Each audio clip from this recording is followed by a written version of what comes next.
What's up, guys? Metal571 here, and today I want to talk a little bit about the Sennheiser HD800S. Now, I've definitely covered the original HD800 probably more times than I needed to, because I actually happen to own one. So, thanks to a generous viewer, I now have the S model in here, which many of you will probably be familiar with since it's been out for some time. But I never got a proper chance to compare these two until now, so I want to say a few words. This is going to be a quicker review, just like I said, because I've already covered the 800 so much in the past.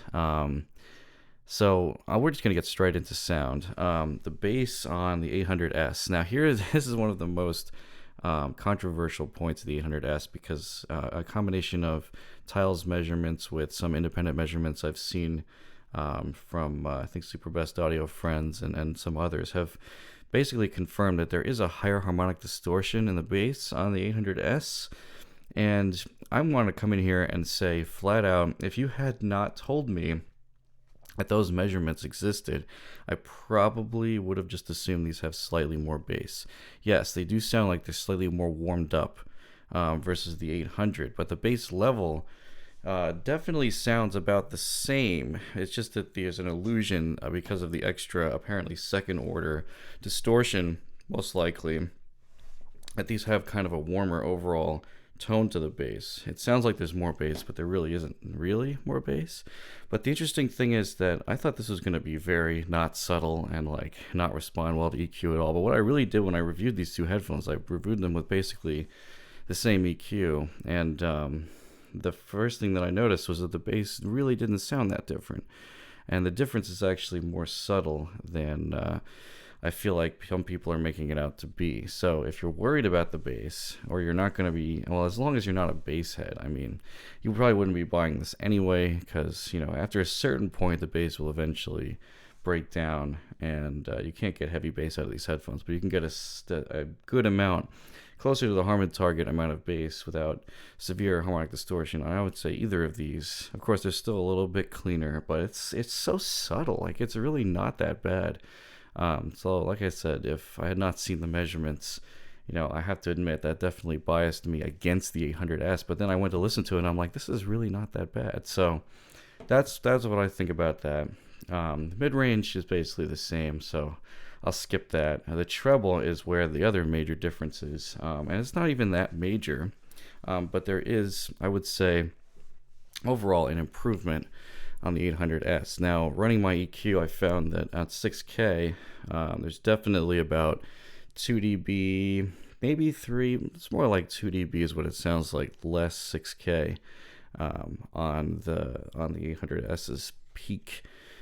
The well-known 6K peak on the regular HD800 is not only slightly louder, but it also sounds like, after EQ, that it's grainier actually as well. So the Helmholtz resonator that they've added to this HD800S is certainly helping with that peak. It seems to have targeted it pretty well. Now, it's not like the headphones sound completely different.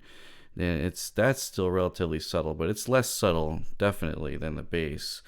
The difference is greater by far in the treble, but it's not like it's a completely different headphone. So if you're thinking about spending an extra $500 trying to buy this thing new, yeah, I'm not sure that's a good idea.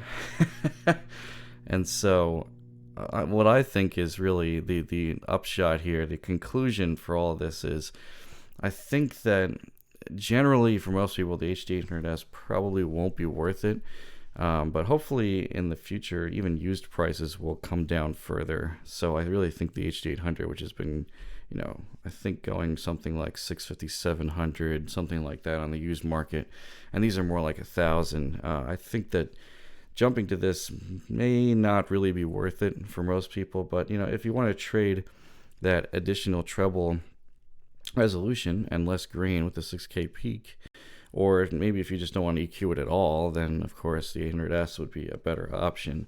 But even if you are using EQ, I think the 800S is still a pretty good headphone, which goes against what Tile said, interestingly enough. But that's what I'm finding. So hopefully that helps you pick a little bit better between these two. I'm still going to keep my HD800 around because I kind of have to. The soundstage still remains absolutely unmatched so far from anything I've heard, of course, that exists in production now. Of course, people are going to argue again in the comments, AKG K1000, obviously metal has a way better soundstage, and I'm going to say, dude, can you buy one of those? Because you'd be lucky to even find one on sale. In the used market, it's hard to find that thing, and yeah, the other technical performance of it, I don't think is quite there compared to the HD800. So my ruling stands, okay? All right, I'll see you guys in the next video. Thanks.